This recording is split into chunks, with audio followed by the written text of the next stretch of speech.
সিজদায় পড়ে গেলেন, আল্লাহর শুকর আদায় করলেন। সিজদা করে তখন রাসূল বলতেছেন, উম্মতি উম্মতি, আমি আপনার জন্য তখন রাসূল উম্মতের জন্য ক্রন্দন করেছেন। সুবহানাল্লাহ। আপনি যখন কিয়ামতের ময়দানে যখন পাহাড় দেখবেন, এইটা কিসের পাহাড়? তখন ফেরেশতারা ঘোষণা করবে, হে উম্মত মুহাম্মদী, আল্লাহর বান্দা রাসূলের উম্মত, আপনি দুনিয়ার জমিনের মধ্যে আল্লাহকে দেখতে পাননি, আল্লাহকে বিশ্বাস করেছেন, রাসূলকে দেখতে পাননি, রাসূলকে বিশ্বাস করেছেন, ওই রাসূলের উপর ঈমান এনেছেন, কোরআন এবং হাদিস আমল করে, নিজে আমল করে আপনি আপনার হায়াত জিন্দেগিটা অতিবাহিত করেছেন, আপনার জন্য সওয়াবের উহুদ পাহাড় সেটা। সুবহানাল্লাহ। তখন আপনি আনন্দ আত্মহারা হয়ে আপনার কাছে সিজদায় পড়ে যাবেন। সুবহানাল্লাহ। আল্লাহ বলবেন, ও বান্দা, আমি তো সেইটা চাইছি, আমি তোমাকে সৃষ্টি করেছি, আমি জিনকে সৃষ্টি করেছি আমাকে সিজদা করার জন্য, আমার ইবাদত করার জন্য।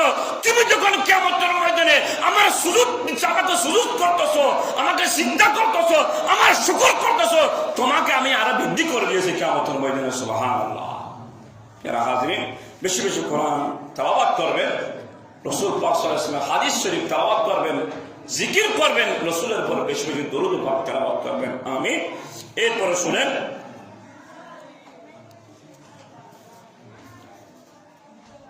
আমা আলিমাল মুযনিবু আন্নাহু রাজিউন ইলাল্লাহ তাআলা ওয়া মুলাকিহি। গুনাহগার কি কথা? আমা আলিমাল মুযনিবু, গুনাহগার কি কথা জানা না যে তাকে আল্লাহর নিকট যেতে হবে। আন্নাহু রাজিউন, কার কাছে যেতে হবে? মালিকের কাছে যেতে হবে। ইলাল্লাহ, রব্বুল আলামিনের কাছে। তাআলা ওয়া মুলাকিহি, আল্লাহর সাথে মুলাকাত করবে, সাক্ষাৎ করবে। তো আল্লাহ বলতেছে যে আমার বান্দারা আমার সাথে একদিন মুলাকাত করবে। আমার ইচ্ছা আছে আপনার আল্লাহটা কিরকম? যখন কিয়ামতের ময়দানে কুদরতের আসনে সমাসীন হবে রব্বুল আলামিন, তখন আপনি যখন ইমানদার রাসূলের উম্মত হয়ে যখন যাবেন, তখন রাসূল থাকবে আল্লাহর কুদরতি পা মোবারক ধরে। যতক্ষণ পর্যন্ত একটা উম্মত মুহাম্মদীকে রব্বুল আলামিন ক্ষমা করবে না, আমার রাসূল বলবে, আই বারি তাআলা, যতক্ষণ পর্যন্ত আমার একজন উম্মতকে আপনি ক্ষমা করবেন না, ততক্ষণ পর্যন্ত আপনার কুদরতি পা মোবারক ছেড়ে আমি এখান থেকে এক চুল পরিমাণ লড়ব না। সুবহানাল্লাহ। তখন আল্লাহ বলে, ফারাসাকা, ইয়া রাসূলুল্লাহ, আপনার মাথা উত্তোলন করেন, আপনাকে ক্ষমা করা, আপনার উম্মতকে ক্ষমা করা হয়েছে, আপনার সমস্ত প্রতিশ্রুতি যা দিয়েছিলাম আমি পূর্ণ করে দিলাম, আপনি উঠেন। তখন রাসূল পাক সাল্লাল্লাহু আলাইহি ওয়াসাল্লাম উঠে তখন উম্মতে মুহাম্মাদীকে ডাকবে, ওই আমার সৈন্য উম্মতরা, তোমরা আসো। তখন খোদার কুদরতির পায়া মোবারকের চতুর্পাশ দিয়ে তখন উম্মতে মুহাম্মাদী চতুর্দিকে ঘিরে ফেলবে। সুবহানাল্লাহ। তখন দেখবে রাসূলের শান কিরকম, অন্যান্য নবীরা দেখে অবাক হয়ে যাবে। ওই নবীর কথা বলা হয়েছে, যেই নবীর মধ্যে সুপারিশের ক্ষমতা দেওয়া হয়েছে, অন্যান্য নবীরা তাদের উম্মত নিয়ে আসবে। তখন বলবে, ইয়া মূসা আলাইহিস সালামকে, মূসা আলাইহিস সালামের উম্মত বলবে, মূসা, আমরা কম, আমরা ওই কাজের জন্য বেঁচে গেছি। হারুন আলাইহিস সালামের উম্মত যাবে, ইত্যাদি নবীদের উম্মত যাবে। তখন তারা বলবে, আমাকে আপনি রক্ষা করেন, ক্ষমা করেন, সুপারিশ করেন। তখন বলবে, ওই সুপারিশের ক্ষমতা আজ আমাকে না, ওই সুপারিশের ক্ষমতা দেওয়া হয়েছে নবী আহমদ মুস্তাফা মুহাম্মদ মুস্তাফা সাল্লাল্লাহু তাআলা আলাইহি ওয়া সাল্লামকে। সুবহানাল্লাহ। সমস্ত নবীরা উম্মতদেরকে নিয়ে রাসূলের কদমের মধ্যে আসবে। আমার রাসূল বলবে, আই বারি তাআলা, আমি আমার উম্মতের জন্য আপনার কাছে ফরিয়াদ করেছিলাম, আপনি সমস্ত ফরিয়াদ কবুল করেছেন, এবং আপনি দুনিয়ার জমিনের মধ্যে যত নবী আসবে, আদম থেকে ঈসা রাসূলুল্লাহ পর্যন্ত সমস্ত নবীর উম্মতরা যখন বেরিয়ে যাবে, আপনি বলেছেন কোন নবীকে তখন ওই মুহূর্তের মধ্যে দেওয়া হবে না। আমি রাসূলকে আপনি দিয়েছেন, তাদের যারা বেরিয়ে গেছে, আয় আল্লাহ, তাদের জন্য ফরিয়াদ করেছে, আপনি তাদেরকে ক্ষমা করে দিন। সুবহানাল্লাহ। ওদিন তাদেরকে পর্যন্ত রাসূলের বলছে আল্লাহ ক্ষমা করে দিবেন।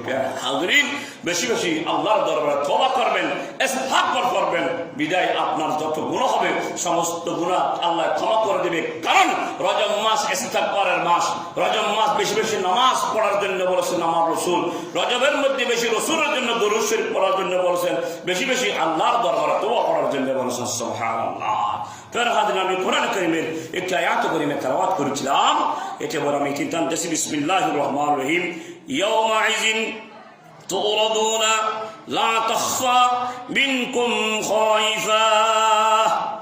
ইয়াউমাইযিন ওই দিন, তুরাদুনা তোমাদেরকে সামনে আনা হবে, লা তাখফা কোনো গোপন থাকবে না, মিনকুম খায়ফাতুন তোমাদের কোন বিষয় গোপন থাকবে না। ওদিন গোপন বিষয় কি হয়ে যাবে, প্রকাশ করে দেবে। এর হাজিরিন, আপনি যখন গুনাহ করবেন, কোনদিন স্ত্রীকে সহ কোন ব্যক্তিকে গুনাহ করার পর বলবেন না। আমার রাসূল বলেছেন কিয়ামতের ময়দানে মানুষ যখন গুনাহ করবে, যখন ওই গুনাহটা যখন হেফাজত করবে, তখন আল্লাহ রাব্বুল আলামিন বলবে, বান্দা দুনিয়ার জমিনে তুমি গুনাহ করছো, ওই রকম গুনাহ করেছো কিনা কানে কানে বলবেন, আই বারে তারা আমি গুনাহ করেছি। আল্লাহ বলবেন, তুমি যখন গুনাহ করেছো গোপনে, কাকে বললে সাক্ষী রাখোনি, তাহলে তোমাকে আমি রব্বুল আলামিন আজ ক্ষমা করে দিলাম। সুবহানাল্লাহ। আপনি যখন গুনাহ করবেন, হেফাজত করবেন, আল্লাহর কাছে ক্ষমা চাইবেন। ক্ষমা করবে কে? আল্লাহ। এই জন্য আমার রাসূল বলেছেন, আপনি কোন ব্যক্তির গোপন কথা আরেকজনকে বলবেন না। যদি দুনিয়ার জমিনে যদি এক অপরের দোষ যদি গোপন রাখেন, আপনার দোষ কিয়ামতের ময়দানে আল্লাহ গোপন রাখবে। সুবহানাল্লাহ। আমিন ওয়া আখির দাওয়া আলহামদুলিল্লাহি রাব্বিল আলামিন। আসসালামু আলাইকুম ওয়া রাহমাতুল্লাহি তাআলা ওয়া বারাকাতুহু।